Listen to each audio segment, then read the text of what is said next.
Olha, tá entrando alguma coisa aí. Eu vou fechar. Não é um... Estamos em live.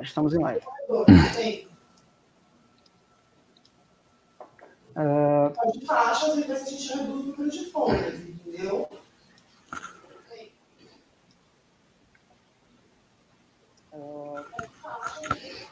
Gente, muito boa tarde a todos.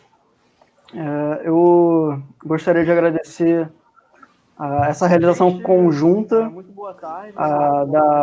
da LINF, Liga de Mercado Financeiro, e da Impactus, além do Centro Acadêmico Stuart Angel, por essa iniciativa muito boa de trazer um convidado desse peso aqui. E agora eu passo a bola ao professor do Instituto de Economia, João Sixu, para ele seguir nesse debate que eu aposto muito proveitoso. Com a palavra.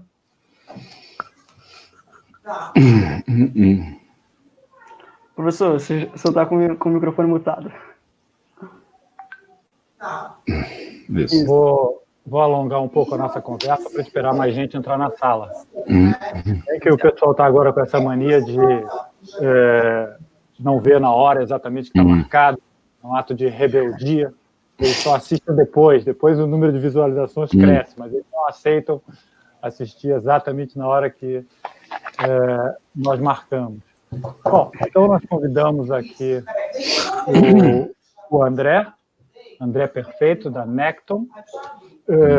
Convidei porque eu assisto regularmente o Morning Call lá da Necton, todas as manhãs, obviamente, e tem uma abordagem na apresentação daquele programa, o André, que tem tudo a ver, está intimamente relacionado com o curso que nós acabamos de fazer de 4 semanas, onde apresentamos a abordagem de Keynes, John Maynard Keynes, Benjamin Graham, sobre o mercado financeiro. E eles fazem também uma abordagem, principalmente o Keynes e menos o Graham, mas uma abordagem que vai desde a análise fundamentalista, a análise setorial, a análise macroeconômica nacional e internacional. E é exatamente isso que eu vejo lá no Morning Call da Necton, ter a sua análise macroeconômica, nacional e internacional, tem o seu técnico que faz uma abordagem fundamentalista da empresa setorial, e tem também uma análise grafista. Keynes e Graham utilizavam, obviamente, abordagem grafista, ou técnica. Mas é muito... Então, tem muita relação, eu diria que a abordagem que a Necton tem sobre análise, decisões de investimento, com o que nós fizemos aqui no curso. Então, isso então, isso é a base, então, porque é o motivo que eu te convidei, como representante da Necton, para ter essa conversa aqui com, basicamente, o nosso público é de estudantes de economia, do Instituto de Economia e amigos do Instituto de Economia do UFRJ. Então, eu queria que você se apresentasse, André, e também falasse um pouco da tua formação de economista, e como que você chegou no mercado financeiro. André Perfeito. Muito obrigado, João. Olha, uma honra mesmo estar falando contigo aqui, não é exagero não, te leio há muito tempo, fez parte da minha formação, seus textos, e vocês que são alunos dele, olha, graças a Deus que vocês têm um professor de mão cheia, muito bom mesmo, é bom aproveitar isso daí, e vocês vão entender porque eu estou falando isso e não é puxação de saco, não, porque tem alguns motivos importantes. Bem, que nem eu fui apresentado, eu sou economista-chefe da Necton. A Necton é uma corretora de valores, né, só para fazer a apresentação dela, que é relativamente nova. Ela tem 1 ano e... Estamos agora em maio, tem 1 ano e 6, 7 meses, e ela surgiu da fusão de 2 corretoras extremamente tradicionais. De um lado, você tem a Spinelli, que existia, ainda existe através da Necton, né? Mas desde a década de 50, que sempre teve uma atuação muito forte no varejo, pessoa física, né? E a outra é a Concórdia, que é ligada à família Furlan, que é do Grupo Sadia lá atrás, e sempre teve muito cliente institucional, né? Então, você tinha uma sinergia entre as duas, muito importante, né? E aí surgiu a ideia de criar essa nova corretora, né? E aí tem uma coisa interessante, que eu acho que é a primeira coisa que eu queria, uma questão interessante que eu queria colocar logo de cara, que a indústria financeira, né, João, a gente está passando por duas crises, né, simultâneas, ou duas revoluções simultâneas, né? Uma de ordem macro, a outra de ordem micro, né? A crise de ordem macroeconômica, por assim dizer, né, é que o mercado financeiro no Brasil, desde o surgimento do Plano Real, está sendo forçado a mudar rapidamente, porque desde então teve uma queda sistemática e consistente da taxa de juros. E isso daí faz uma pequena revolução no mercado de capitais, né? Estava todo mundo pendurado em dívida pública, né? Bem, se você tinha uma taxa de juros lá, quando o Armínio Fraga estabeleceu o sistema de metas em 99, ele colocou em 45% a Selic, né? Então, se a taxa de juro era isso, a taxa de juro livre de risco, isso implica dizer que qualquer coisa, rigorosamente qualquer coisa que é negociada, tem que dar pelo menos 45% de juro ao ano, né? Então, era um jogo meio de comadre, né? O pessoal ganhava dinheiro, não vou dizer que fácil, né? Mas era... você não tinha que apresentar muito serviço, esse que é meu ponto, né? Você tinha uma questão que era poucos ativos, você ganhava muito mais na operação do mercado do que do mercado em si, né? De descobrir produto novo, criar uma ideia nova, não tinha muito disso. Você tinha mais era saber quem era quem. Isso era o jogo, né? Até pouco tempo atrás. Que isso é uma questão macroeconômica. O juro no Brasil chegou a 3, acho que a gente talvez toque nesse assunto ao longo da nossa conversa. Deve ir até 2,25, né? Na minha expectativa. Também tem uma discussão gigantesca a respeito disso. E tem uma crise de ordem microeconômica também que aconteceu, né? Porque o mercado financeiro, e como a gente está aqui com os estudantes do Instituto de Economia, né? Mas que tem um interesse com o mercado financeiro, a rigor, a indústria financeira... A rigor, não. Na verdade, é isso mesmo. A gente ganha dinheiro porque a gente diminui a assimetria de informação entre doador e tomador de dinheiro, né? O meu trabalho enquanto corretor, né? É fornecer informação de um lado para o outro e casar essas pontas, né? Aí a gente ganha uma corretagem, né? Na hora que a gente faz essas pontas se juntarem, né? Então, a matéria-prima do mercado financeiro é, por excelência, a informação. E aí entra a crise microeconômica, né? Da indústria financeira, que é uma oportunidade também, a gente vê como uma oportunidade, que foi o advento da internet, né? Hoje em dia você pode estar... no interior da floresta amazônica, se você tiver um celular, né, você consegue ter acesso a tudo. Então, assim, até o papel das instituições financeiras foi colocado, não à prova, mas a gente teve que, né, se superar a respeito disso, né? Então, quando surge a Necton, eu fui chamado para ser economista-chefe, mas mais do que economista-chefe, eu sou o head da área de análise, aí vai de encontro aí que você falou, né, João, que você vê o Morning Call todos os dias, por sinal... Fica aqui o merchan, se inscrevam na Necton, abram conta na Necton, a melhor corretora que tem no Brasil. Mas é porque lá a gente tem uma série de análises, acho que vale a pena. Eu, sinceramente, sugiro que entre. Abra a conta, é gratuito, né? Mas aí vocês começam a ver o nosso trabalho. Mas por quê? Porque a área de análise ganha peso de novo, né? Porque antigamente o sujeito ganhava dinheiro, né, João? Assim, tipo, oi, patrão, tudo bem? Tá? Quer operar quanto hoje? Quero comprar... E ficava nesse papo, assim. Agora não, temos que oferecer serviço, efetivamente. Seja serviço de tecnologia, seja serviço de informação. Então, por exemplo, lá na minha área, né, como você colocou logo no início da nossa conversa, eu faço a parte macroeconômica, né, faço as projeções de PIB, de juros, de dólar, enfim, de inflação, né, das principais variáveis macro. E aí a gente faz uma análise que grosso modo, top-down, né? Eu falo isso e aí os analistas fundamentalistas, que são os analistas de empresa, vão falar, poxa, André, você está achando que, sei lá, agora no mês de junho o dólar pode subir de novo, né? Enfim, eu falo isso. Então eles vão dentro das empresas listadas, né, e falam, quais são as mais sensíveis a dólar? Quais que ganham mais nesse sentido? E aí se desenvolve uma parte da análise. Mas tem uma outra parte da análise, que é uma outra camada, né, que é a análise que é dita técnica. Eu dei esse nome análise técnica porque parece que não é técnico as outras, né? É que nem falar expectativa racional, né, João? Parece que só eles são donos da racionalidade, né? Mas, enfim, é chamada análise técnica / gráfica, né? Que determina aí a questão de timing de mercado, né? Porque, de fato, você vê o preço dos ativos, né? Existe um tensionamento, um distensionamento, né? Às vezes chega em pontos que é difícil querer passar, chega em pontos que é difícil querer cair. Então você tem que ter essas 3 dimensões simultaneamente, na minha opinião, né? Para ter uma visão mínima, né? Ali do que pode ser que esteja acontecendo, né? Eu costumo brincar com os clientes nossos, João, que o meu trabalho não é estar certo. Mas o meu trabalho não é descobrir a verdade. O meu trabalho, na verdade, é descobrir antes da média a opinião média das pessoas. Isso daí está intimamente ligado com o exemplo do concurso de beleza do Keynes, né, que está na teoria geral, que o trabalho no mercado financeiro não é exatamente saber o real valor dos ativos. Isso daí é praticamente possível e até contraproducente se você estiver querendo operar no mercado financeiro, né? Porque não adianta você estar certo e o mercado financeiro ter uma outra opinião radicalmente diferente disso. O preço nunca vai chegar onde você acha que tinha que chegar.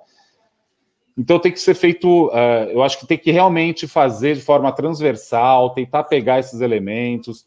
Eu mesmo, por exemplo, né, e aí eu já começo a falar um pouco da minha formação e falar como eu chego no mercado financeiro, eu sou um keynesiano by heart. Assim, não sou nem pós-keynesiano. Para mim é Keynes, eu leio Keynes e Freud, por sinal aqui, ó, pilha de livro que eu estou lendo aqui, isso aqui é só Freud que eu estou lendo, porque eu adoro isso.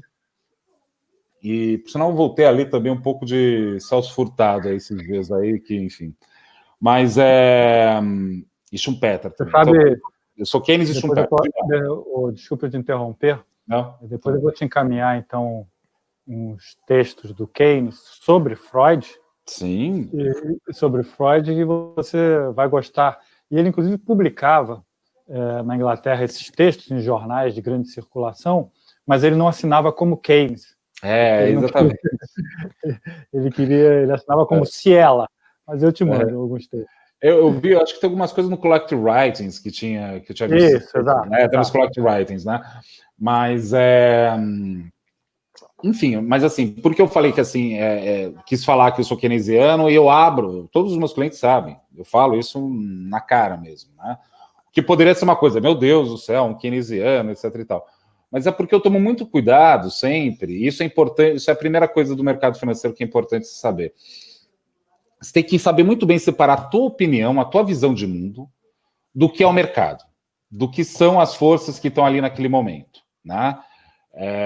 Obviamente, e é importante isso, porque quando você tem e aí tanto faz, hein? Pode ser keynesiano, pode ser... Hoje mesmo, para ter uma ideia, eu estou fazendo muita live, né, João?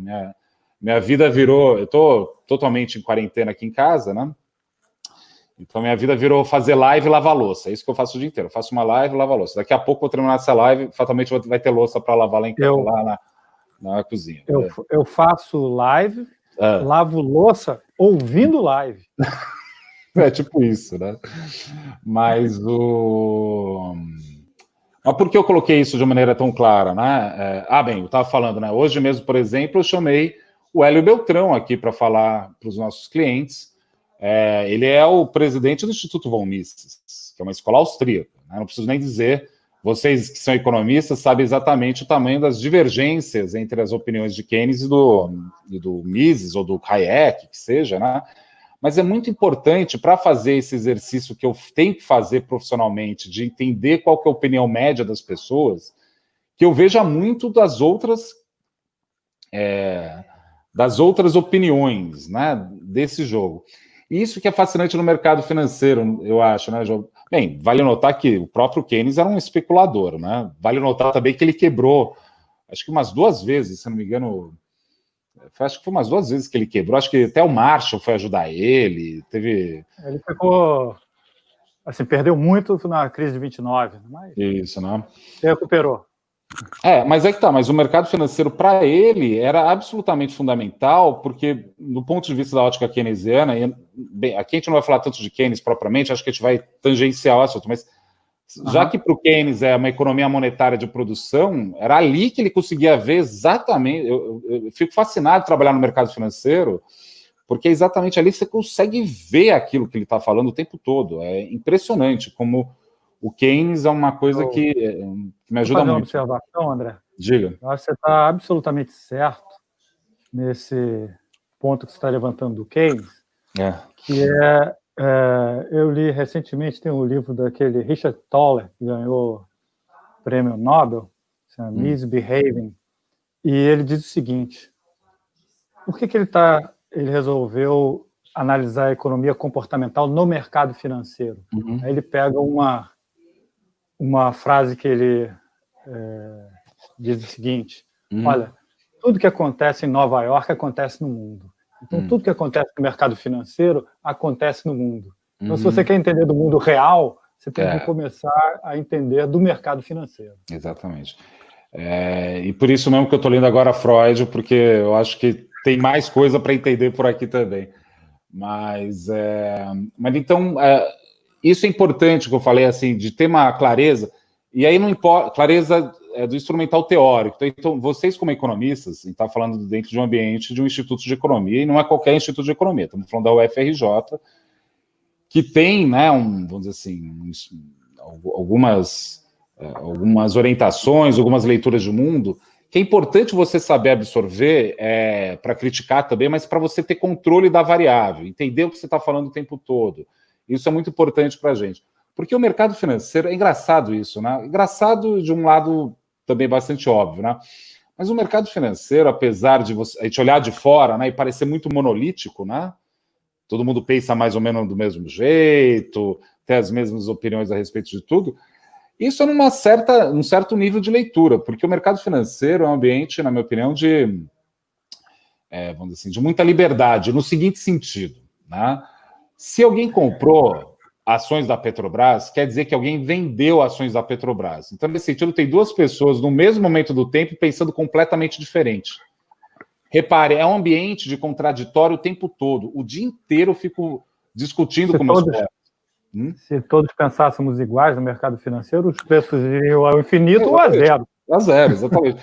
Então, assim, quando você faz uma análise do discurso do mercado financeiro, aí tem um monte de gente que vai discutir retórica, mas não é nem isso tudo, acaba se extrapolando uma fala que é uma fala do que seria melhor para o mercado, como um todo, né? Melhor se tivesse previsibilidade. É óbvio que seria melhor se tivesse previsibilidade, mas não necessariamente isso é verdade. Isso para dizer que, assim, o mercado financeiro, até para um cientista econômico, porque eu vou falar um negócio, João, eu estou no mercado, mas eu sou do tipo do cara que não me amarra dinheiro não, sabe? Eu não sou aquele Faria Lima, o dinheiro, tem que fazer um fundo. Não, eu gosto o ponto de vista, a cadeira do mercado financeiro para ver economista da economia é fascinante. Isso, claro, tem minha vida também profissional ali, que eu faço as coisas, mas como cientista econômico, né, eu acho fascinante ver o fenômeno desse lugar. Eu acho que isso é muito interessante. E na minha graduação, né, eu fiz economia na PUC São Paulo, depois eu fiz o mestrado em economia política também na PUC São Paulo, cheguei a lecionar rapidamente como professor convidado em algumas universidades, mas é aquela coisa, né, João, você sabe melhor que eu que não dá para ser professor part-time, né? Ou você é professor ou você não é professor. Então, como a vida minha foi me levando para o mercado financeiro, eu já muito jovem, né, eu tive uma sorte, né, de começar muito cedo nesse mercado e encaminhar, né, dentro do mercado.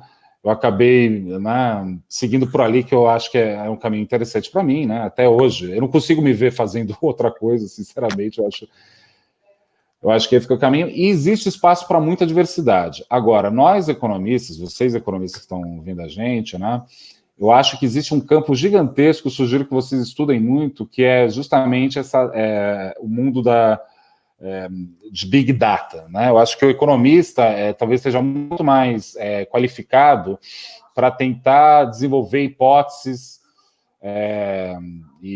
sobre comportamentos dentro desses grandes números de Big Data, exatamente, né? Então, por isso que eu falei entra na corretora e se inscreve no canal no YouTube nosso na corretora, Só para pegar exemplo, a gente fez uma live, não foi nem eu, foi o Glauco, que é meu analista-chefe, e o Gabriel, que trabalha com ele, também na minha equipe, com um cara de uma empresa, de uma gestora, desculpa, chamada Giant Steps, que eles só fazem modelo macro com computação e depois começam a gerar robô. Então, assim, acho que o economista tem um campo gigantesco e é muito fascinante ver essas interações. Então, acho que daí já dá para extrair um monte de coisa para a gente pensar aí no nosso papo.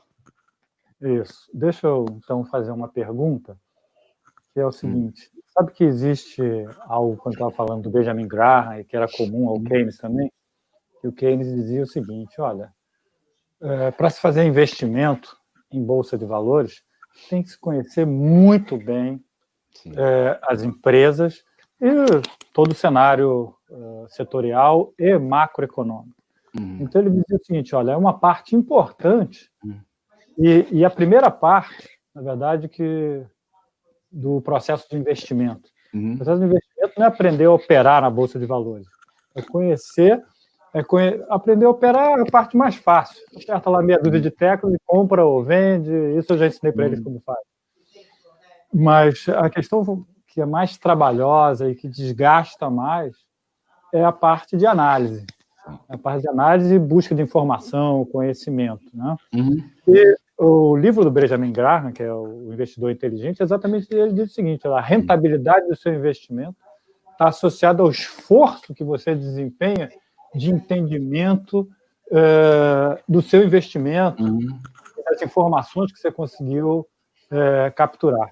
O Keynes era tão radical nisso, muito mais do que o Graham, que ele dizia o seguinte, olha, só é possível fazer isso para uma quantidade reduzida de empresas. Eu não consigo fazer isso para 150 empresas. Então, ele investia basicamente, por exemplo, nos Estados Unidos, quando ele ganhou muito dinheiro na década de 30, na época do New Deal, óbvio que onde é que ele investia? Em empresas de prestação de serviços públicos, distribuição de gás, energia elétrica, água, porque era o que estava se expandindo na época. Então, ele diz o seguinte, eu não posso conhecer 150 empresas, posso conhecer poucas empresas. Então, o meu conhecimento leva a ter até um portfólio bastante concentrado. E ele chegava a dizer o seguinte, olha, quanto mais eu diversifico o meu portfólio, compro mais ações, está revelando a minha ignorância em relação às minhas decisões. Porque eu estou procurando me defender de algo que eu não conheço bem. Então, por isso que eu vou ampliando a cesta, e ele fala assim, eu não vou fazer isso. Eu vou ficar com poucas empresas, mas que eu conheço muito bem. Eu não quero ficar com muitas empresas que eu conheço mais ou menos. Ou em cenários macroeconômicos que eu conheço mais ou menos. Tanto que na Inglaterra, na Citi, ele investia diretamente. Em Nova York, ele já investia diretamente, mas ele também tinha comprava cota de fundos de ações, porque aí ele se relacionava com os economistas locais para discutir como é que era a economia americana, como é que era o setor. Basicamente, esse setor era um setor de difícil entendimento da regulação, de prestação de serviços públicos, então ele preferia, nesse caso, investir diretamente, mas também atuar com fundos de investimento em ações. Né? Então, eu te pergunto exatamente isso. O que você acha dessa ideia de um esforço do investidor é essencial e necessário? Não é ficar com a tela ligada e vendo se subiu, desceu, caiu, subiu, desceu. Isso não quer dizer nada. É lenda. Isso só leva a desgaste emocional e como eu digo para os nossos alunos, ações não pode ser, ou qualquer papel no mercado financeiro, não é igual sabonete. Se você começar a passar muito a mão, começa a acabar. Começa a passar a mão no sabonete muito que ele acaba. Então, gaste o seu tempo analisando fundamentos, buscando análise macroeconômica relativamente a ficar olhando para a tela para preço subir e descer. Então, eu acho que faz muito sentido isso mesmo, né? No caso do Keynes, ele era até mais, se é que eu posso falar disso desse jeito, né? Ele era mais malaco ainda, né? Porque ele participava de vários conselhos de empresa. E imagina o que ele tinha de jantar, almoço de negócio. Então, assim, ele era um homem dos negócios. Deixa eu só te interromper mais uma vez. Foi feito recentemente uma pesquisa por um grupo de Cambridge, o pessoal de business, não o pessoal de economia, sobre os contatos do Keynes ao longo da vida. Então mostra que então levantaram toda a agenda dele, isso que você está mencionando, jantares, encontros, etc, e mostram que mais ou menos 30% a 40% das empresas que ele tinha ações eram com pessoas que ele tinha um contato muito próximo na direção das empresas. Então. O que hoje já não é muito permitido, esse tipo de relação, mas ele fazia. Só para falar do Keynes, e umas coisas que eu sou absolutamente fã do Keynes. Quando eu disse assim, eu sou um keynesiano by heart, porque a figura dele me encanta. Né? Se você ler uma biografia do Skidelsky dele, você fica apaixonado pelo cara. Porque, assim, era um cara que tinha uma cultura absurdamente gigantesca, um amante das artes, alguém... Então, isso é importante, isso eu acho que é importante, João. Eu acho que, assim, a vida do investimento, a gente trata, às vezes, como meio apartada, né? A nossa vida, né, profissional. Isso é uma coisa que eu acho muito triste do mundo que a gente vive hoje em dia, de tratar como se fossem dimensões outras. É uma coisa só. É desse interesse, desse esforço da tua inteligência, a sua vida, afinal de contas, né? Você faz esse jogo, né, de forma bastante... Tem que ser bastante... O que eu quero dizer é o seguinte, se você se dedica só a ganhar dinheiro, a chance de você virar um idiota é gigantesca. Eu cansei de ver pessoas... E de perder também. E de perder também. Não, tem gente que, às vezes, assim, dentro da idiotice, consegue ganhar dinheiro. Até já vi muito disso na minha vida. Mas, assim, se você dedica toda a sua energia só a isso, não é disso que se trata. Agora, uma coisa que é importante apontar aí, que eu acho que faz sentido, você fala assim, eu não consigo saber de tudo. É verdade, não dá para saber. Assim. Imagina, a minha equipe lá, eu tenho uma equipe de 7 analistas comigo. Você acha que eu consigo cobrir todas as empresas do Ibovespa? De jeito nenhum. Né? A gente tem algumas estratégias, olha alguns setores. Por exemplo, a gente gosta muito de ver small cap e fundo imobiliário, que a gente tem lá uma tese, então gasta uma energia nisso. Que é melhor. E diria, às vezes, até mais, João. Às vezes tem gente que se especializa num único ativo. Então, por exemplo, quem gosta de operar opção, por exemplo, né, que é operar a segunda derivada, que estou variando a velocidade da variação da taxa de variação do preço do ativo, ou seja, você está... E aí tem os cálculos... O modelo famoso é o Black-Scholes, né? Mas no fundo é muito simples. Aquilo lá parece muito complicado, mas sem sacanagem. Você gasta uma energia danada para entender o que eles estão falando ali, mas quando você entende o N1, N2, por que 1 é uma distribuição normal, por que não é, enfim. Então você se especializa numa coisa muito simples, porque aí você tem controle. Porque isso é muito importante, João. Eu acho que no mercado de capitais, tão importante saber por que você ganhou, é importante saber por que você perdeu. E para saber por que você perdeu, é importante você ter controle disso. Eu vou falar uma coisa, desculpa, talvez seja um pouco mais deselegante da minha parte, até meio grosso talvez seja, mas, por exemplo, quando você é adolescente, às vezes, né, você vai na balada, aí você sabe exatamente com que tipo de moça você se dá bem, né? E mas você descobre isso porque aquilo lá começa a virar uma especialidade tua. Moço, tanto faz, né? Porque você entende, você sabe qual é o jogo, você sabe o que você pode fazer. Por exemplo, tem gente que não nasceu para ser mega investidor. Esquece. Você vai ser ruim. Mas você consegue virar um bom investidor de fundo imobiliário, levar, segurar. Tem mercado para tudo. Então, assim, quando eu digo assim, de se especializar, é porque você tem que descobrir também o que você pode. Por exemplo, o Keynes, ele teve uma vida gigantesca dentro do aparelho de Estado inglês, né? Tanto é que virou Sir, né? Então ele tinha contato, sabia de quem era quem, o que era tal. Às vezes você sabe de outras coisas. Então, assim, descobre qual que é a tua praia no mercado financeiro. Não fica angustiado em não, tem que... Esse é o mercado agora. Bitcoin, agora é Bitcoin. Sei lá, qualquer bobagem assim. Não que Bitcoin seja por si uma bobagem, eu só não acredito que o Bitcoin é uma moeda, e aí é uma discussão que a gente pode ter ou não, enfim, isso é uma outra. Mas vocês lá não operam com Bitcoin, não? Não, lá a gente não tem isso. Opera com coisas... Não, mas... regulação. Não, exatamente, né? A gente só não opera Bitcoin porque não tem uma regulação mais clara do Banco Central, você não operaria, sem menor problema. Olha, já que eu te interrompi, a Gabriela Paiva está dizendo que a live com o Hélio Beltrão foi muito interessante. Olha só que legal. Obrigado. Tem telespectadores aqui também. Ótimo, muito obrigado mesmo. Mas eu acho que é importante essa informação que você traz, essa leitura, João, no sentido de descobrir o que você gosta de fazer. Eu mesmo, né? Eu vou te falar um negócio que, se as pessoas soubessem como eu invisto, ninguém perguntava mais nada para mim, porque eu sou de um conservadorismo atroz. Atroz. Assim, é ridículo. Chega a ser patético. Mas é porque como eu disse antes no início, não me amarra dinheiro, não. Tem um problema que é o seguinte: eu sou um economista que faço parte do que a gente chama de sell side, ou seja, eu sou chamado a emitir opinião sobre vários assuntos, né? E eu reparei logo no início da minha carreira o seguinte: até era uma empresa de. Enfim, eu estava super comprado numa empresa. Eu vou usar de exemplo a Petrobras só para ficar uma coisa conhecida. Imagina, João, se eu comprasse uma tonelada de Petrobras, tivesse com todo o meu dinheiro all-in Petrobras. Qual era a chance de eu falar mal da empresa?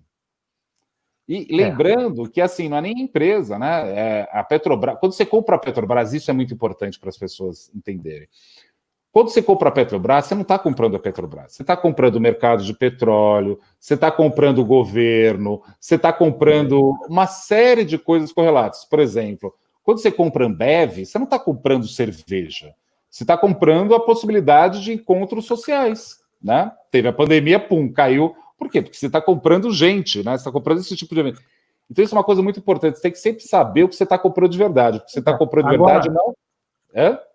Esse exemplo que você está dando aí é ótimo, porque Petrobras é o caso. Petrobras não está comprando só preço de petróleo. A gente está vendo agora, está comprando preço de petróleo que foi para baixo, mas comprou também câmbio que foi para cima. Então, exatamente. Então, o que eu quero dizer com isso é que, assim, eu antigamente fazia, né, muito investimento, aí eu percebi que minha capacidade de emitir opinião foi para zero. Uma hora eu não conseguia mais falar. Eu falava, bem, se eu falo... E isso foi uma coisa que me despertou para isso. Então, eu sou super conservador em investimento, muito conservador. Mas eu tenho uma coisa que eu gosto, que é uma coisa que eu gosto de fazer mesmo, que eu gosto de operar opção. Eu opero pequenininho, coisa pequena, assim, tipo, bem pouco dinheiro.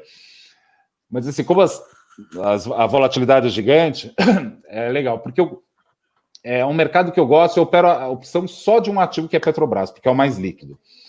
Mas, assim, eu descobri que aquilo dá para eu fazer de forma a manter minha isenção, né, minha capacidade analítica para o meu trabalho mesmo, né? Então, acho que você tem que se especializar muito e ver o que você gosta, o que você tem capacidade de fazer mesmo, né? E aí... A opção tem a vantagem de você colocar pouquinho, perde pouquinho ou ganha muito. Então, você tem que tomar cuidado, né? A opção é um bicho nervoso, né? Um cavalo nervoso. Eu gosto dessa adrenalina, eu gosto. Mas, assim, como eu opero pequeno, perto do meu patrimônio, é mais para, às vezes, testar hipótese. Eu faço muito modelo quantitativo disso, né? Tem uma abordagem diferente. Até um dia eu escrever mais sobre isso, né? Porque eu acho interessante mesmo. Mas E a boa notícia disso, né, João? Eu acho que todo mundo que está vendo a gente aqui, quando eu usei o exemplo lá atrás, assim, você descobre quando você é adolescente, não só quando é adolescente, ao longo da vida, né? Que mercado você consegue operar melhor ali, né? Isso quer dizer que, assim, tem mercado para todo mundo. Às vezes, a mãe de algum dos estudantes aqui pode se demonstrar uma investidora maravilhosa. É impressionante. Lá na corretora, João, às vezes você olha para uma pessoa, chega o cliente lá, você não dá zero para o cara. Bola. Você é bobar. Opera, que é uma maravilha, sabe de tudo. Então, assim, é um mercado muito fascinante, mas porque você não que se limitou, mas você teve aí a sabedoria interna tua de fazer o que você consegue fazer. E é tão simples quanto isso. Eu acho isso uma observação assim, bastante pertinente, André, pelo seguinte: o Keynes mesmo dizia que ele sentia prazer naquele, como você vê, no game. Ele sentia prazer ali no jogo. E também esse prazer, eu até falei isso aqui nos cursos que a gente teve. assim, tem a ver também com a faixa etária, né? Eu, por exemplo, meu prazer hoje em dia é ter uma pequena parcela do meu investimento em ações. Isso. Mas mais jovem, eu talvez era mais ousado. Mais ousado. Então, eu até disse para eles como é que é a composição do meu investimento. Hoje em dia eu tenho assim, eu tinha recentemente 85% em títulos públicos e 15% em ações. Cresceu um pouquinho, porque a Bolsa chegou a 120, então cresceu um pouquinho e foi a 20%. Mas eu falei para eles, olha só, eu tentei vender agora sim, mas não vendi nessa queda que teve recente. Mas eu tinha ali entre 10% e 15% em ações. Não vendi.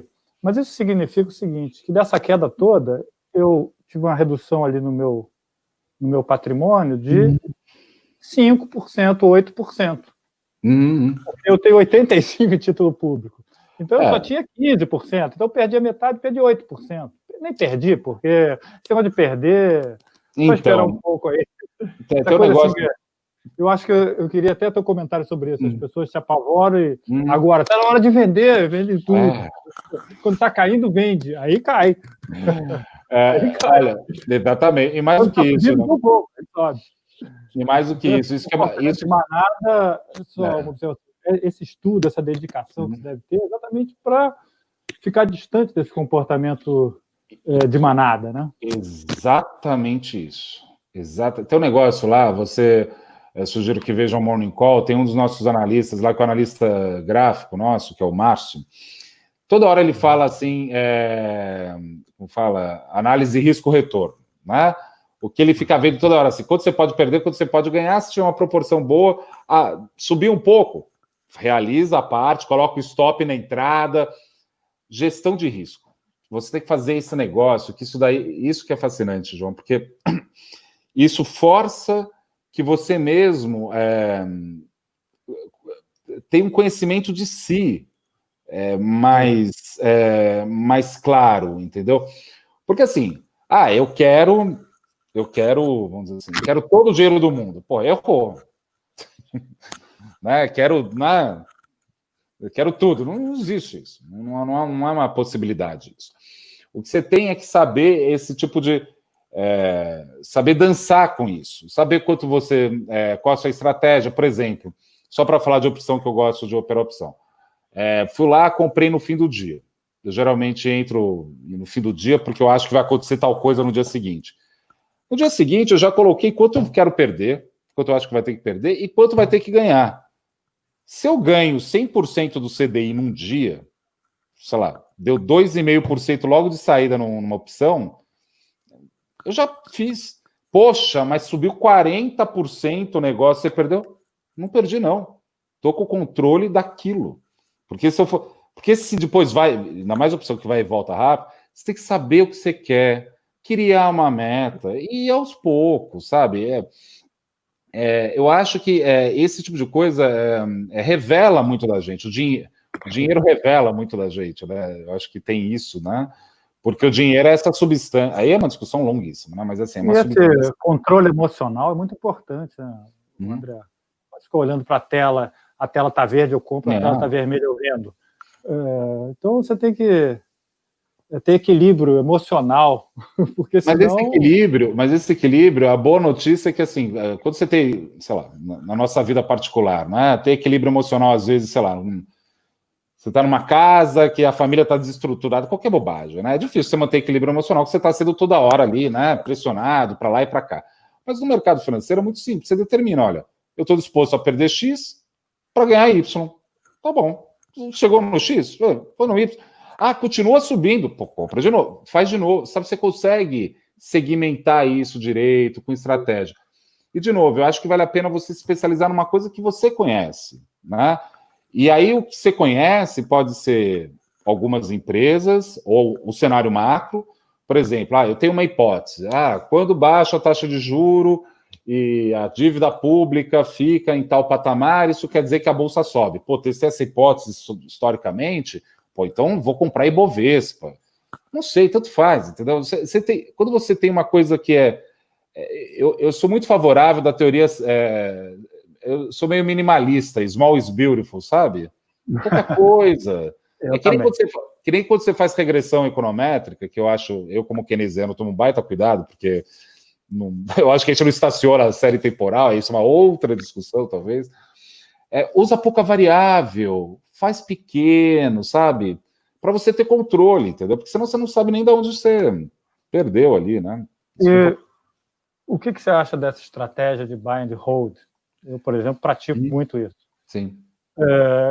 Porque eu não tenho, assim, não fico vibrando muito com as variações diárias do mercado. Eu analiso um setor, uma empresa, em geral, diria que grande parte dos meus investimentos, isso obviamente não é recomendação para ninguém, é decisão minha, individual, é bancos. Sim. Porque é onde eu conheço. Eu não conheço, até pela própria atividade, eu tenho que entender do mercado que bancos atuam. Sim. Então eu vou por aí. E retenho e compro para reter. Sim. Aí tem lá banco público, banco privado, pequeno, grande, digital, convencional.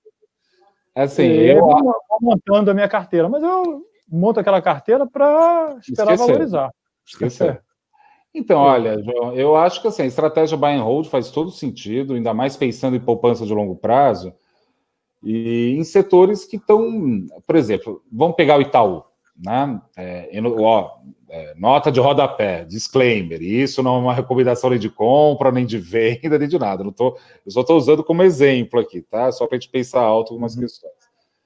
Quando eu disse que quando a gente compra a Petrobras, a gente não compra a Petrobras, mas compra o mercado de petróleo, né? Ou o governo. Quando você compra o Itaú, você não está comprando um banco. Eu vou me explicar agora esse negócio. Muita gente virou e falou assim, não, surgiram as fintechs, vai acabar com o banco, né? Quando você compra o Itaú, você está comprando a diretoria do Itaú. Você acha que a diretoria do Itaú é pouco boa? Você acha que tem profissionais pouco qualificados? Eles são ótimos, estão aí há muito tempo, sabem como a banda toca, ainda mais num país que nem o nosso. Então, assim, você está comprando isso, entendeu? Então, assim, faz sentido comprar, porque você sabe que aquela empresa vai se reinventar na medida do possível, né? Estou pensando de forma bem schumpeteriana aqui agora, né? Vai se reinventando, vai se retransformando. Eu acho que assim, vale a pena comprar e segurar algumas ações de empresas que têm sido provadas ao longo do tempo, ou em segmentos importantes, né? Por exemplo, saneamento, que paga bastante dividendo. Bancos. Você está mencionando Itaú, Bradesco, estavam aí há décadas. São grandes há décadas, são competentes há décadas, na crise e no crescimento. Então, aí que tá. Você, quando você compra uma coisa dessa, um Bradesco, um Itaú, você está comprando a qualidade dos profissionais deles. E eles têm profissionais de altíssimo nível, imagina. Então, quer dizer,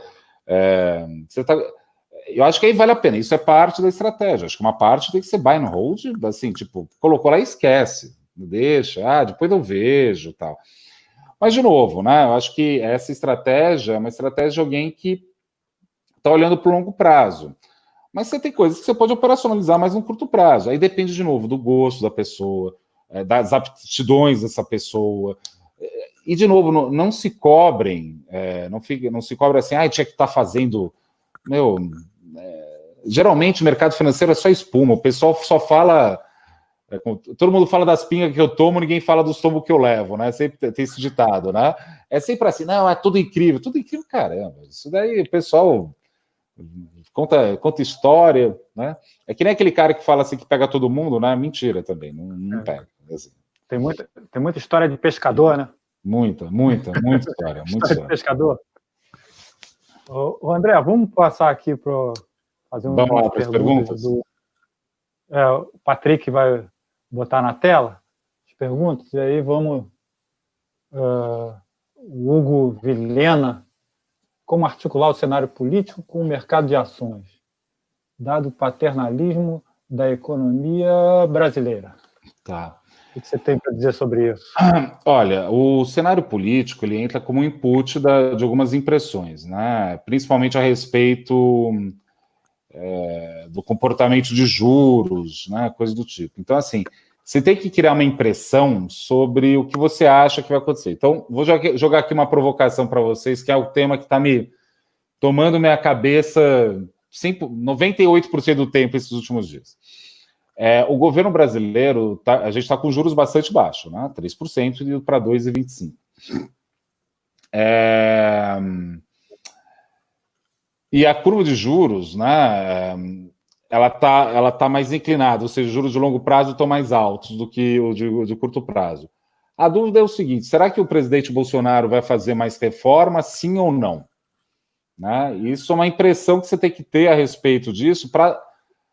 Eu particularmente, acho que o governo deveria gastar, porque isso daí é parte importante da função de investimento que gera crescimento de longo prazo. Mas, de novo, como eu disse, minha opinião vale nada, vale bola, vale zero. O que importa a gente tem que aprender a diferenciar, tem que aprender a diferenciar a nossa vontade da análise dos fatos. Exatamente. Porque senão aí você está lascado. Se você confundir uma coisa com a outra, você perdeu o controle. Né? Você perdeu o controle completamente. Então, esse é o primeiro ponto que eu acho que é importante. Aí, uma vez feito isso, aí eu vou pensar sobre a taxa de juros. Então, eu acho, por exemplo, que a taxa de juros deve subir no final do ano por conta de um mal-estar político. Eu acho. É uma aposta minha, que eu tenho falado... Uma aposta não, um posicionamento que eu tenho falado para os clientes bastante. Eu não acho que esse juro vai ficar desse jeito, porque... Eu conheço, né, o pessoal, né, João? Eu conheço meus coleguinhas na Faria Lima, eu conheço. Vai chegar lá em outubro, vão falar, pô, situação fiscal nessa zona, o país não cresce, lá fora indo bem, vai dar inflação. Já sei, vamos falar esse negócio. Agora, eu falo para todo mundo, compra, então fica todo mundo pós-fixado o Selic, não, calma, vamos devagar. Só que assim, já fica atento que esse bicho vai acontecer. Isso daí é uma opinião política, do cenário político para mim. No meu caso, na Necton, Hugo, eu também tenho uma área de análise política. Hoje mesmo eu estava falando com mais um, né, com o Eduardo Gomes, que é senador do MDB do Tocantins, que é líder do governo. Né? Por que eu estava falando com ele? Porque eu queria saber o que ele acha sobre algumas coisas. E a gente vai mapeando. É isso, no final das contas é desse jeito, pouco a pouco. Vamos lá para a próxima pergunta. Essa é boa, hein? Essa vale $1 milhão. Vocês têm algum prognóstico de como será a retomada da Bolsa de Valores? Sim, VWL? Olha, tá mais com cara de W, né? A gente está com uma projeção aí para a Bolsa para o final do ano em torno de 95 mil pontos. Né? Talvez tenha um suspiro aí, uma realização aí no meio de novo, né? E isso muito em cima de ponto gráfico, eu estou falando. Se eu estou aqui abrindo o aplicativo, está 87.900, deve ir até 95 mil. Então cai um pouco, depois sobe de novo para lá. Mas isso daí é uma coisa interessante, João, que eu vou aproveitar a pergunta do Pedro para tentar falar disso. Poxa, André, você acha que a Bolsa vai para 95 mil pontos?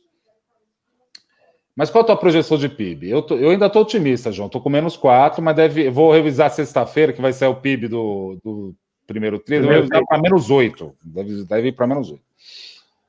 Poxa, André, você está falando que vai cair -8. Ano que vem você está com 2% de alta só. Por que você acha que a Bolsa então vai subir esse negócio? Isso é muito importante, porque quando você está comprando a Bolsa de Valores, muita gente faz essa bobagem. Não, a Bolsa de Valores, o mercado financeiro, a Bolsa de Valores é o Brasil. É um mercado muito específico dentro do Brasil, que está falando das maiores empresas. Então, às vezes, crise é bom para a Bolsa, porque privilegia as empresas que são as líderes dos seus mercados, ou seja, que vão ganhar market share nesse período e podem ir bem. Então, assim, não estou falando que isso vai acontecer de maneira generalizada, né? Mas, por exemplo, você pega vamos tentar pensar alto. De novo, isso aqui é um exemplo só para a gente pensar junto, depois vocês façam análise com o professor João a respeito disso e pensem isso aí em sala de aula. Mas, por exemplo, a Ambev. ela tem um market share, certo? Em sala de aula vai demorar um pouco, André. Não, mas tudo bem, depois aí na oportunidade que tiver. É provável que as concorrentes dela tenham menos capacidade de enfrentar a crise que a própria Ambev, na verdade. Então quer dizer que, ao passar dessa crise, talvez a Ambev tenha um market share maior. Então você repare, não necessariamente crise é ruim para a Bolsa. Você tem que lembrar que, por exemplo, né, só para pegar a Bolsa de novo, né? Poxa, a Bolsa tá indo mal. Né? Então quer dizer que a economia está indo mal. Mentira. Ó, se você pegar das 5 maiores empresas do Ibovespa, tenho certeza que vocês já estudaram isso daí, viram isso daí. Das 5 maiores empresas, 2 são exportadoras de commodities, 2 são bancos e uma cervejaria. É isso que a gente tem, né, João? Se eu estiver errado, são 2 de commodities, 2 bancos e uma cervejaria. Para começar, é o seguinte, isso explica muito do Brasil, né? Das 5 maiores empresas, ter 2 bancos, 2 de commodities e uma cervejaria. Tá bom. Só que é o seguinte, dado o peso que Petro e Vale têm no índice, o índice brasileiro oscila ao sabor de coisas que são absolutamente extemporâneas ao Brasil. A não ser que você ache que as decisões do presidente Bolsonaro, ou do presidente Lula, ou do presidente Temer, mexam com o valor do preço do petróleo no mercado internacional, que é uma hipótese bastante nacionalista essa, né? Se você acha isso, tudo bem, mas você não repara, o mercado brasileiro às vezes oscila, o mercado de capitais, ao arrepio das questões domésticas. Então, assim, falar de bolsa, às vezes, é um bicho diferente de falar de economia. E, às vezes, tem intersecções ou não. Então, por exemplo, quando a taxa de juros cai, eu estou falando que a economia vai crescer pouco, não disse? Estou falando que daí para -8, ano que vem só cresce 2. Então, talvez, eu falei que a taxa de juros vai subir também, mas vai subir pouquinho, não vai subir muito, mas eu acho que vai subir. Eu acho que a parte longa da curva que vai estressar, mas isso é uma outra questão. Mas se a Selic cai, isso quer dizer que você fizer um fluxo de caixa, ou seja, tentar trazer a valor corrente um ativo com uma taxa de desconto menor, ou seja, com juro menor, quer dizer que o preço no presente tem que ser maior. Então, o PU do ativo sobe ou a bolsa sobe. Eu acho que tem cara de W, só para responder aí, Pedro, mas lembre sempre, quando você está operando bolsa, você não está operando o Brasil, você está operando uma série de outras coisas que não necessariamente o Brasil.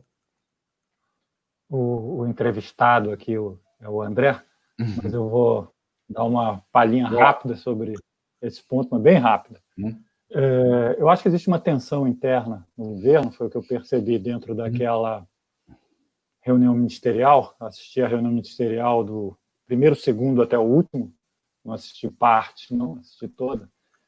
Parece que tem 2 caminhos ali, ou a continuidade da plataforma Paulo Guedes, ou uma outra menos, diria que muito menos liberal. E eu acho que isso pode explicar os movimentos da economia real nos próximos meses. Vamos ver para que lado que vai. E isso vai ter repercussões diretas no mercado financeiro, na Bolsa de Valores. Né? Na Bolsa de Valores. Vamos ver para que lado que vai isso. Não queria tentar adivinhar o futuro, mas dizer o seguinte: essa política atual ela não leva à reeleição. Isso. A política atual não leva à reeleição. Então, a tensão não é só entre correntes no interior do governo, a tensão é com a realidade também.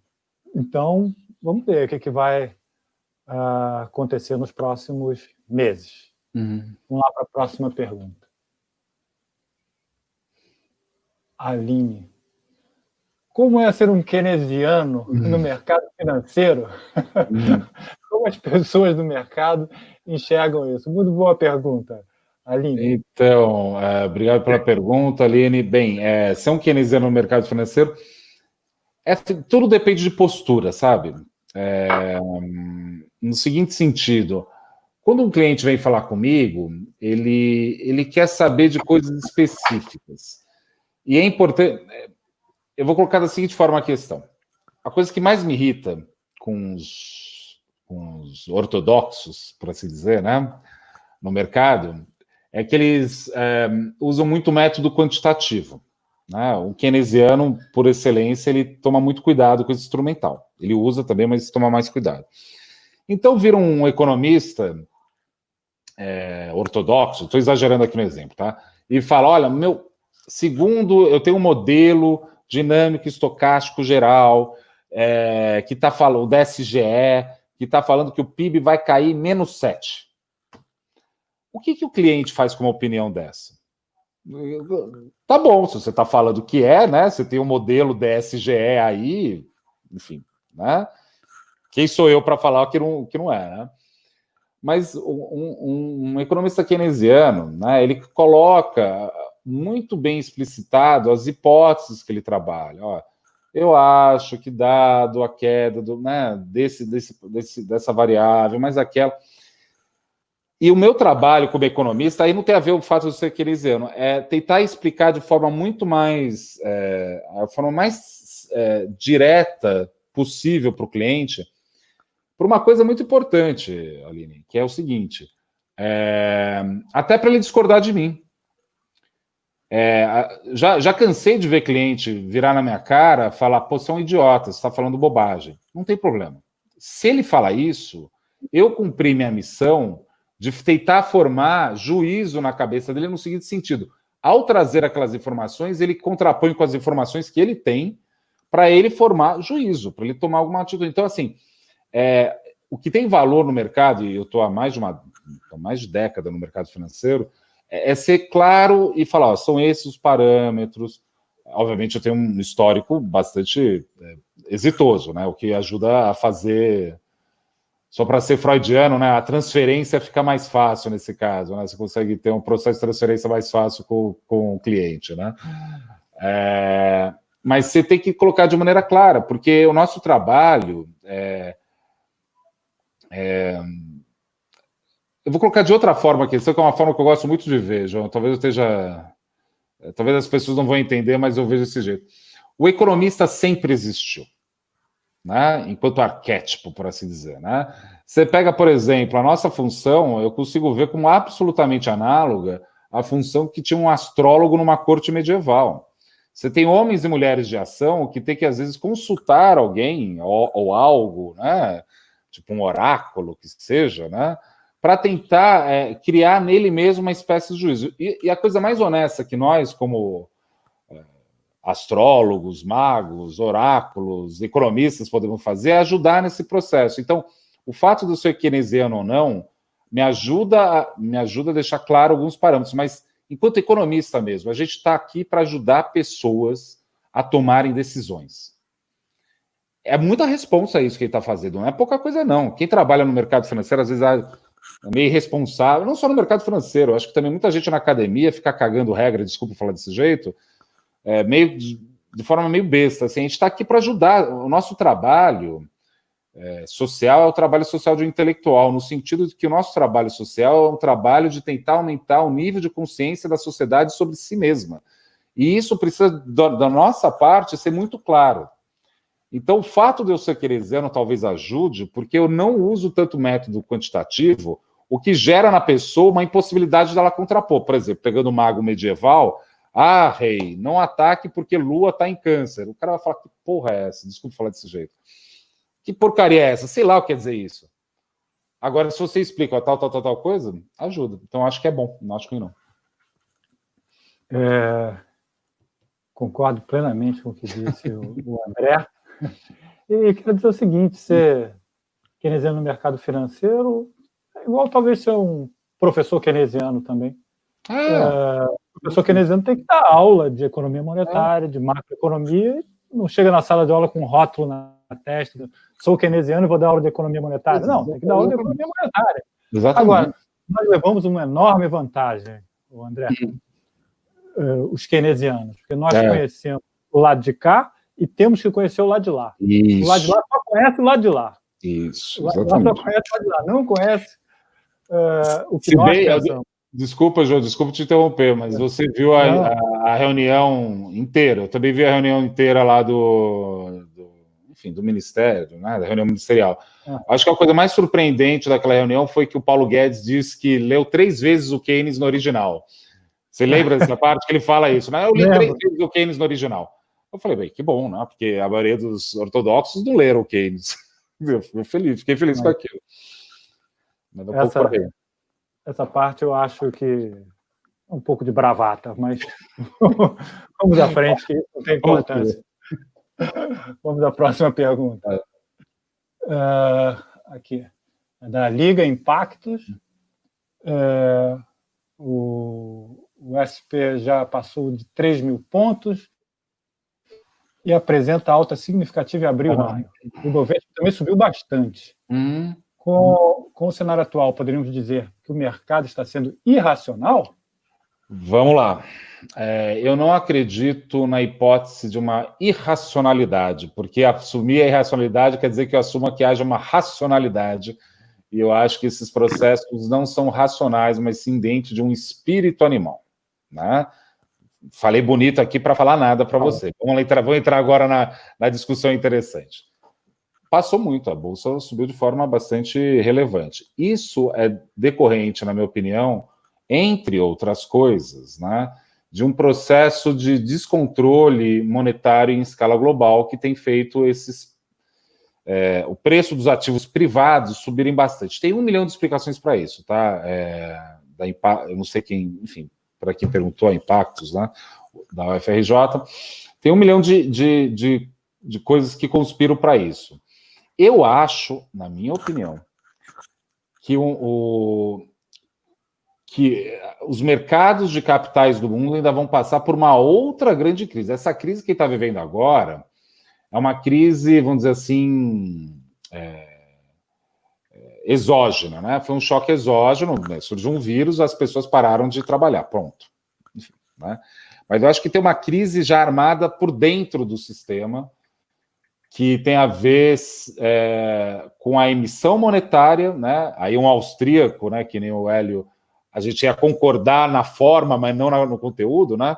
Tem uma emissão monetária aí violenta que aconteceu, isso daí gera inflação de ativo, mas eu acho que a origem dessa emissão monetária está amplamente ligada a uma questão de ordem, aí eu vou ser nem keynesiano, agora eu vou brincar de ser marxista aqui, da reprodução ampliada do capital em escala global. Acho que está no momento do mundo onde a economia encontrou alguns limites e a expressão política de resolução disso foi jogar para frente. Isso é um problema político que está no cerne do que a gente fala sobre guerra comercial, Estados Unidos e China. O mundo está sendo decidido, né? Olha a confusão que deu com essa história de 5G. Né? Então, assim, eu acho que ele está no meio de uma discussão política pesada, que tem a ver com a hegemonia, que está se traduzindo numa ampla emissão monetária, porque os Estados Unidos está...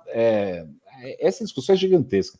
Mas, sim, eu acho que não é que perdeu a racionalidade, não é que é irracional, mas a gente está sendo levado a um ponto onde responde menos à realidade econômica e mais esse mal-estar político que se revela numa ampla liquidez.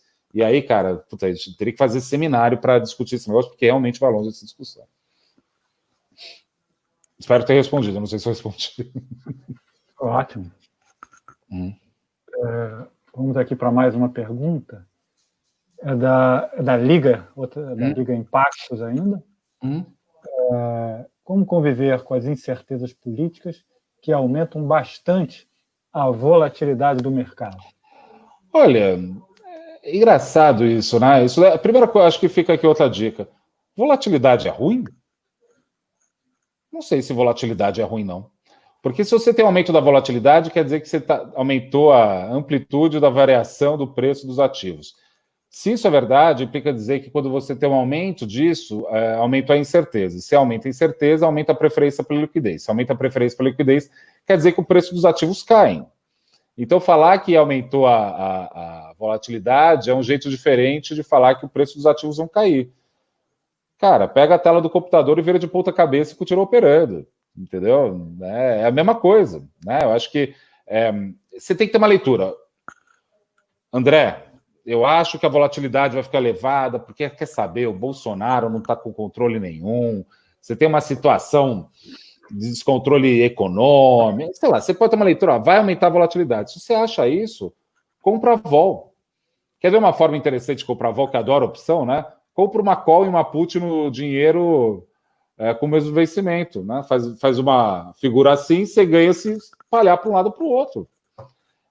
isso que é maravilhoso do mercado financeiro. Por isso que eu sou um apaixonado pelo mercado financeiro. Eu dificilmente vou largar o mercado financeiro. Porque você operacionaliza qualquer visão. Não tem tempo ruim, sabe? Ah, é vol? Tá bom, compra vol. Agora, isso é bom ou ruim para o país? É uma outra questão. Né? Eu tô me esforçando muito aqui, João, dentro da tua provocação, não, dentro de trabalhar dentro do espectro do mercado financeiro. Se a gente fosse falar de Brasil, eu acho que a gente teria que pensar e discutir outras coisas, mas não é disso que se trata hoje, né? Talvez em outro momento a gente pode discutir isso. Mas volatilidade não necessariamente é ruim.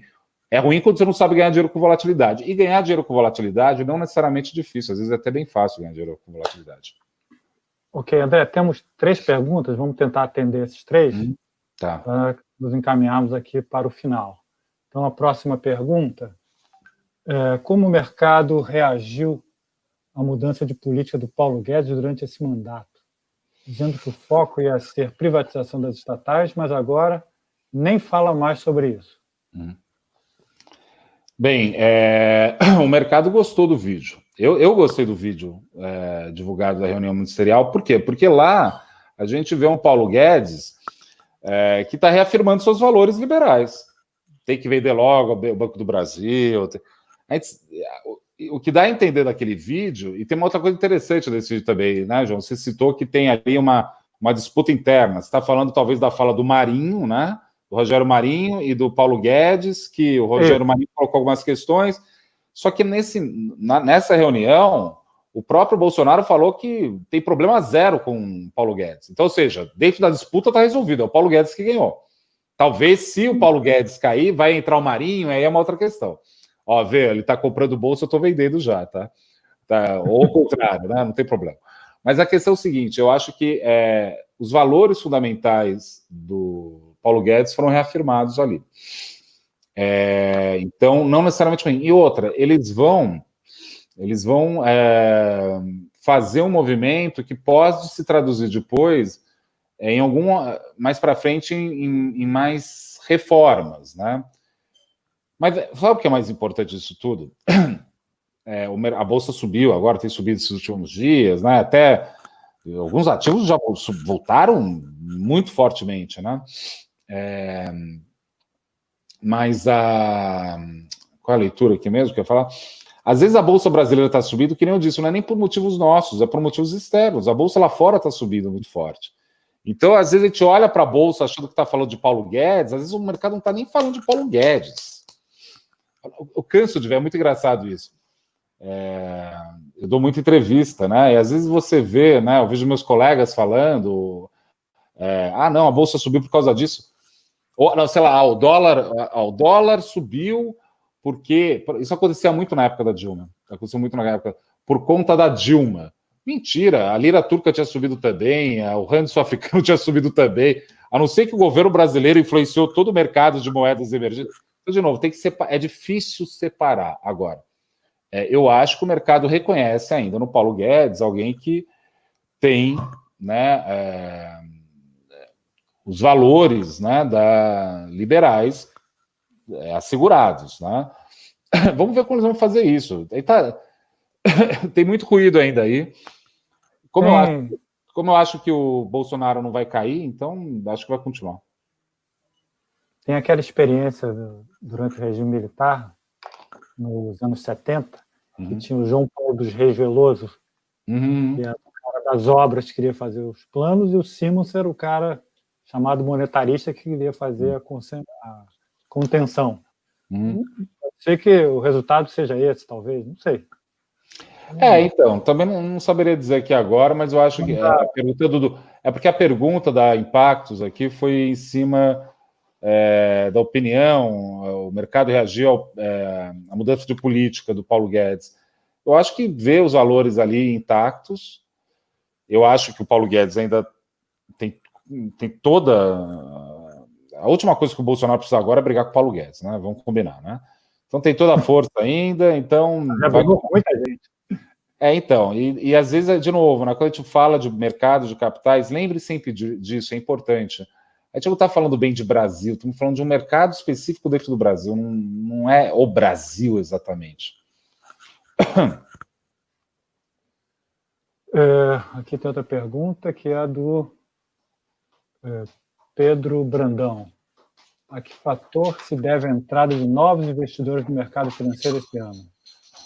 A taxa de juros baixa, entre aspas, aproveitar a oportunidade da crise, ou maior conhecimento? Vou dar umas opções aqui. Bem, o Pedro deve estar perguntando isso por conta muito teve uma saída relevante do estrangeiro do Ibovespa, né? Parte disso é respondido justamente por conta de uma queda significativa da taxa de juros no Brasil, o que fez o processo de arbitragem ser não tão interessante, né? O carry entre dólar e real ficou menos interessante, acaba tendo esse processo, né? Eu acho que o estrangeiro não está entrando no Brasil ainda, né? Sim, por conta da taxa de juro, né? Que sempre foi uma fonte recorrente de dividendos, né? De dinheiro, né? Para esses investidores, mas também, por outro lado, porque essa crise ela vai ser ganhada ou perdida pelo poder público, pelo governo, pelo Estado. E a impressão, eu sei que, eu vou falar um negócio talvez deselegante para os meus colegas de Faria Lima, né? A Faria Lima acha lindo o governo Bolsonaro, mas lá fora, o governo Bolsonaro é tratado com adjetivos bastante pouco elogiosos. Eu vou me manter aqui de maneira neutra, aqui, mas vocês entenderam o que eu quis dizer. Lá fora vem muito mal o governo Bolsonaro, não é ver mal, eles vêm muito mal. É motivo de piada quase, né? Claro que alguém pode falar, nossa, mas o Paulo Guedes não é bem visto. O fato não é bem visto. Bem, não precisa nem acreditar em mim. A Financial Times soltou uma matéria gigantesca esses dias falando que o Bolsonaro está levando a gente ao caos. A não ser que a gente atualize a lista de comunistas, né, João? E coloque o Financial Times também como comunistas do mundo. Né? É uma opção, podemos colocar isso, o pessoal... Mas, de forma geral, não é bem visto. Então, eu acho que tem uma coisa da percepção a respeito do governo. E dois, né, se é verdade que nós vamos adotar políticas, não vou dizer liberais, mas vamos dizer assim, muito, que é um pouco talvez que o João está falando ali, né, no sentido que não gera reeleição, porque o crescimento vai ser baixo, de repente a gente podia discutir, mas acho que agora talvez não, mas enfim, a gente sabe que tem o governo está muito contraditório, né? Se ali é o centrão, tá estranho, né? Então o crescimento vai ser baixo. Se o crescimento vai ser baixo, por que eu vou investir aqui? Deixa vocês resolverem primeiro, depois eu entro, não tem problema não. E assim, né? Eu acho que vale a pena esse tipo de... Eu acho que eles vão esperar para ver um pouco mais, né? Essa é a minha impressão. Tem a última pergunta aqui, André. O que você recomendaria para alguém que quer começar agora? Exemplo, livros, autores, o quê? Olha, eu seria uma péssima pessoa para falar isso. Porque, assim, mas tem a ver com o que ele estava falando antes, né, João? A nossa conversa foi longa, deu para falar de várias coisas. Como você comprou suas primeiras ações, André? Cara, olha, eu vou te falar, João, eu comprei quando eu entrei no mercado já, né? Já estava trabalhando no mercado. E as primeiras ações que eu comprei foi de magnesita, que faz tijolo para alto forno. Tá louco? Eu comprei o carro com essa porcaria. Mas assim, eu acho que leia tudo que pode. Hoje em dia tem um negócio maravilhoso que quando eu comecei, já tinha começado isso, mas não estava tão avançado, que é essa coisa de conteúdo de FinTwitch, e principalmente vídeo na internet, vídeo no YouTube, é impressionante, assim, tipo, tem de tudo que é ativo, tudo que é estratégia, e aí você vai lendo uma coisa, vai te levando para outra, etc e tal, né?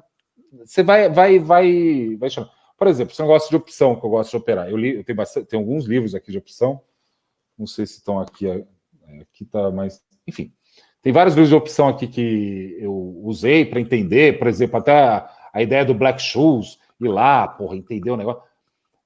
Um trabalho desgraçado para entender. Aí, de repente, você vê um vídeo que um desgraçado lá foi lá e simplificou toda a Black Shoes para você e você entendeu aquela porcaria.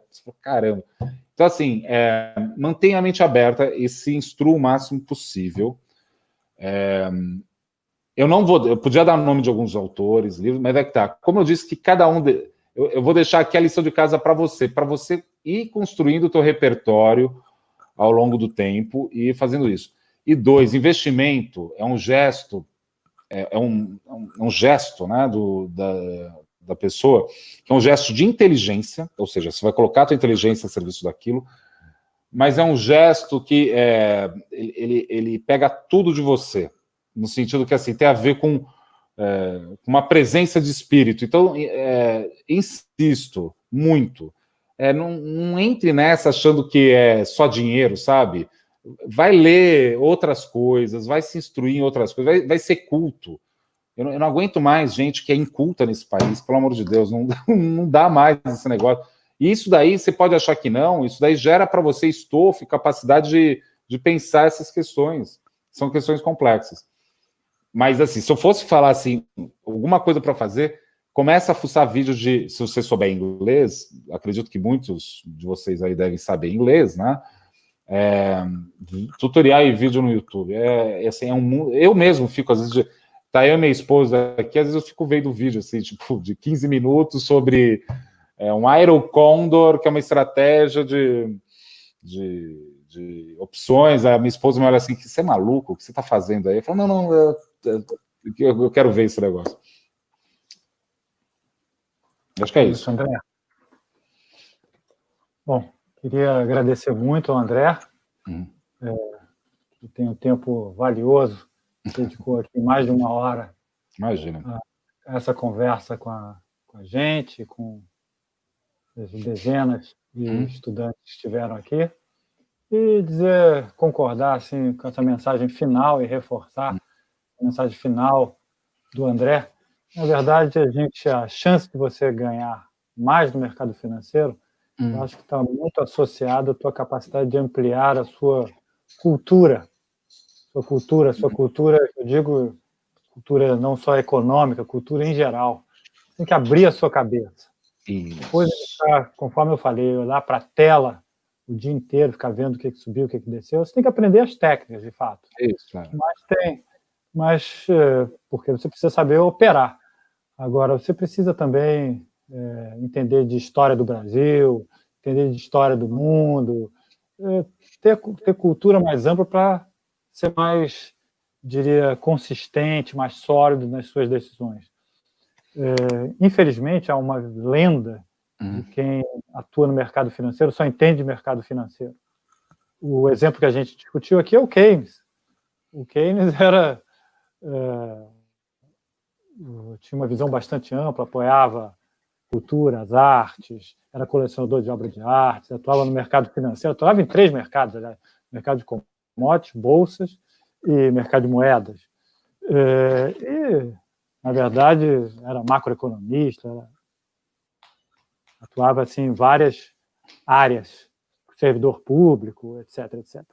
Bom, então a minha recomendação é essa. Minha recomendação é de que a gente tenha uma visão bastante ampla sobre o mundo para tomar melhores decisões de investimento, seguindo a linha que o André recomendou. E, mais uma vez, eu agradeço muito, André, e que tenhamos novas parcerias no futuro. Eu que agradeço demais, João, pelo convite. Uma honra mesmo você ter me convidado aqui para falar com os alunos.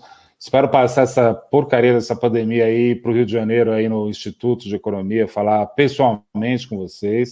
E sugiro, enfim, vou fazer a propaganda de novo, abram conta na Necton, tem todos os nossos relatórios lá, mas acessem realmente, isso daí também eu acho que isso é muito proveitoso.